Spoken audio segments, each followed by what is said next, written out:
This is one of my complimentary workshops. So the work that we're focusing on today is the 9 essential questions. And as I just mentioned, and I will repeat it because there are going to be people who are going to coming in who didn't hear that part. My 9 essentials question process was something that saved my life in my mid-20s. And this process has saved my life and helped many other people many, many times. So you're here because you're interested in ditching overwhelm, chaos, and resistance. And I think we could all agree that that is something that we are surrounded by. We are the fish swimming in this ocean. Not all of us, but a good number of us are in some form of overwhelm, chaos, personal resistance, family resistance, work resistance, professional resistance, as we're moving through life, just trying to do what we most would love to do and be with the people that we most love. So if this is you, if this is going on in your life, what I want to ask you, what is the most powerful question in the English language? So the most important and powerful question in the English language isn't why. And I will explain that as we go along. From the experience that I've had in life, the most important question is what's really going on here. So I would ask you, as you're here today with me spending, you're never going to have this 60 minutes ever again available to you. And so I want to make sure that you're present, you're accounted for, and that you have a sense of curiosity about what it is that we're doing here. So if you put why in the chat, that isn't the answer.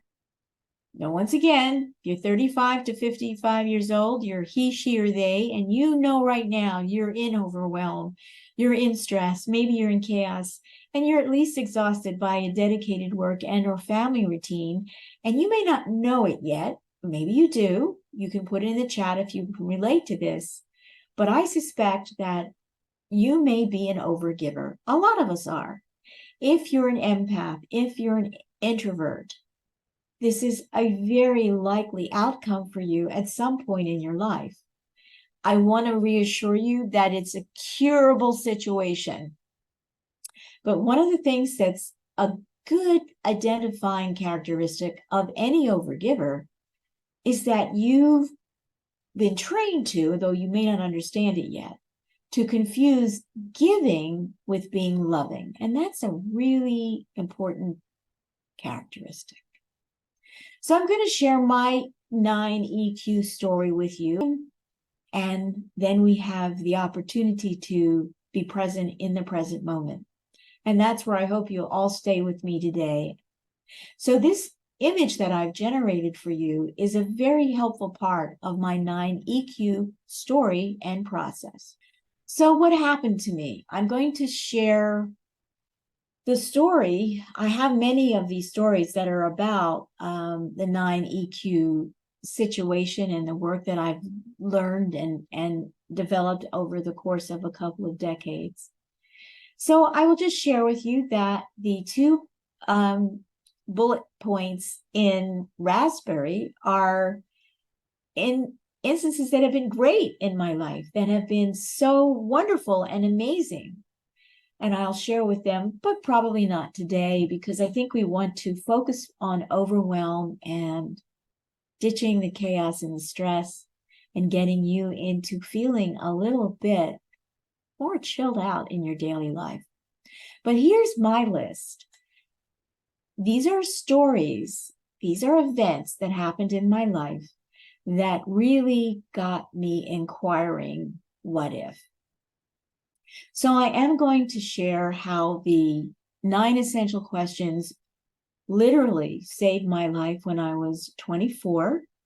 I had just moved into my dream house with my then husband and father of our son, an amazing, adorable 3-year-old boy who was just full of life, full of a sense of adventure, incredibly coordinated and athletic, and curious about everything. we moved into our house, and I noticed on the morning that we were preparing to drive away from Philadelphia to Vermont, all of a sudden I was blind in one eye. And I couldn't account for why that should be. And we just finished breakfast, and as was our habit, my husband and I generally would light a cigarette and have a smoke together after a meal, any meal. And today was no different. But I said to him, I can't see out of my right eye. This is a little scary.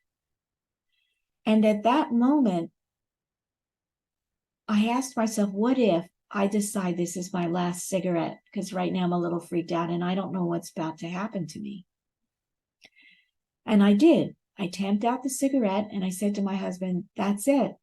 As of right now, I have quit smoking. I'm never going to have another cigarette. And he just laughed.